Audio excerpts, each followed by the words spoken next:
Oh boy, Kaneki, you really stepped into it this time. What up? It's Homeless Jabroni, Tokyo Ghoul episode 4 review. Now, Toka tells Kaneki specifically not to not to affiliate with Mr. Sugiyama, and he does anyway. And he pays the price at the he doesn't exactly pay the price. He survives at the end of the episode because he's our protagonist. We wouldn't have any fucking story if he didn't survive. But we learned that Sukiyama has basically put him into a trap. He's been setting him up this whole time. And he, oh my god, like a fucking master trapper. Oh my god, so he got Kaneki fucking good, son. What he does is he plays off of his love for books and things like that. He becomes his friend really quickly. He's very charismatic. He's like, oh, you like books? Books are great because da da da da da da. And Kaneki's like, whoa, you like books too? So it's basically the same thing Rize did. And it's the same thing just like how it was in the first episode. He's very trusting. And it seems like all you have to do is say, oh, I like books, and you can quickly, get in with Kaneki. Now, this episode, we learned some interesting things. We learn that we learn what a gourmet is. We learn what the fuck, it's a ghoul that has a refined taste. They go after unknown tastes and shit. I'm like, gourmet. When I first heard the term, I thought it was some Toriko shit. But there's a whole society of these ghouls that put on masks. Masks. I hate saying words with KS at the end. It sounds weird. But anyway, they put on these, facial hats. And they have code names. They're not using their real names. And then they watched. And then they have these things called scrappers, which are these dudes who beat the living shit out of whatever is being eaten. Most likely it's live. They eat live whatever. They all watch it getting beaten fucking senseless, and then they eat it, whatever the hell it is. It has to be special in some sort of way. And these things called scrappers, I don't know, something seems to be up with them. They're very, well, this one in particular, Taro, was very abnormal to say the fucking least. Big dude, fat as shit. He's brolic, big ass hammers, smacking shit around. I'm like, he's not the brightest.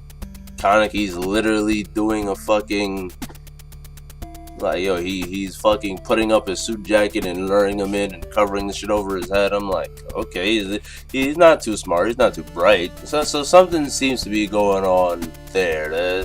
I want to know about that later on. Some other interesting news is that Mr. Yomo, the silver-haired dude that Kaneki was with when he picked up the dead body from the fucking suicide cliff place. Apparently he wants to train Kaneki every day after his work. After a regular work day for him, he's gonna train him in combat, and that's very interesting because all ghouls must learn how to fend for themselves, such and such. And there's doves, as they call them. I guess people from the CCG lurking around in their wards, so he has to learn how to fend for himself. So that's pretty interesting. And after his little training session, he just beat his ass for a good minute. After his little training session, he goes to a bar where this Itori wants to meet with him, and we see Mr. Ura, the guy who's making the mask for Kaneki. Yeah. The guy is making the mask for Kaneki. And apparently Mr. Uda and Mr. Mr. Ren Yomo, they had beef back in the day. And apparently Mr. Yomo was like crazy, son. He was fucking nuts. And like apparently he was just like the 4th district. Something's going on there. Apparently, the reason the 4th district is so crazy is because this motherfucker was crazy back in the day. So I don't know. He seemed pretty emotionless to me. He don't say shit. He don't do shit, and he's pretty lax. So we'll see what they're talking about there later on in the series, I guess. And Miss Itori spills some pretty interesting information. She says that a one-eyed ghoul is more powerful than a regular ghoul, as opposed to the regular ghouls. So that is interesting, and she didn't really explain in what way. But that's all she said on that. Well, that's not all she said on that. There's one more thing. Apparently, to have a half human, half ghoul baby, it's intense, man. Sometimes, like, most of the time, the baby won't even survive. I believe that's what she said. Or the parents die, or they all 3 of them die. It's some shit like that. But the point is that it's very hard to make a half human, half ghoul baby. It's either that or what happened to Kaneki, get Ghoul's organs transferred into him. That's the only 2 ways you can have a half human, half ghoul, and they're so rare and so powerful. Apparently, it's interesting. So we're gonna see what's up there.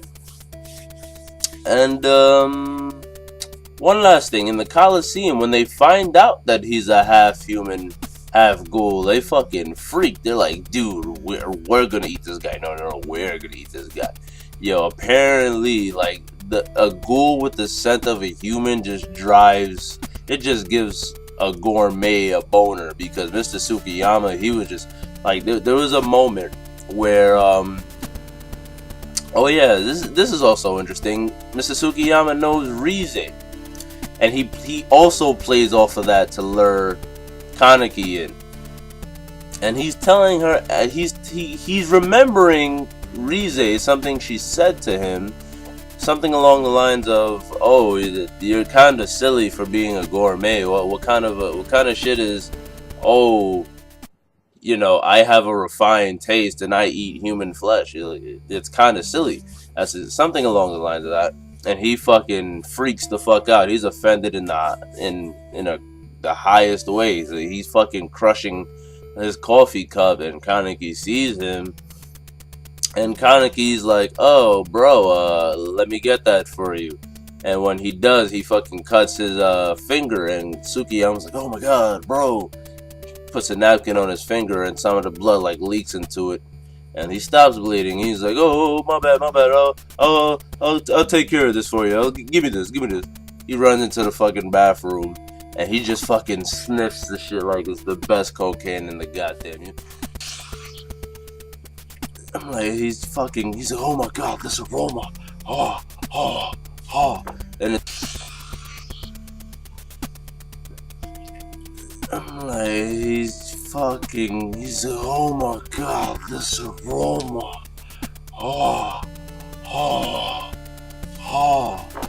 and it's weird to watch. It's very weird to watch. So I think I pretty much covered everything. A lot of story progression. In this episode. I believe it was a decent episode. It's not one of the better ones. My favorite episode so far is the second one, where he fucking wiles out on Nishiki, I believe his name is, the guy with the glasses, and I believe he's Hide's boss or something. Something like that. But the guy in the second episode that fucking Kaneki beat the shit out of with those fucking tendrils on his back. That was a great episode. A fantastic episode in my opinion. But yeah, there's nothing wrong with this one. I'll give it a 3.5 out of 5 stars. Yeah. So Homeless Jabroni, rate, subscribe, do all that good shit, and peace.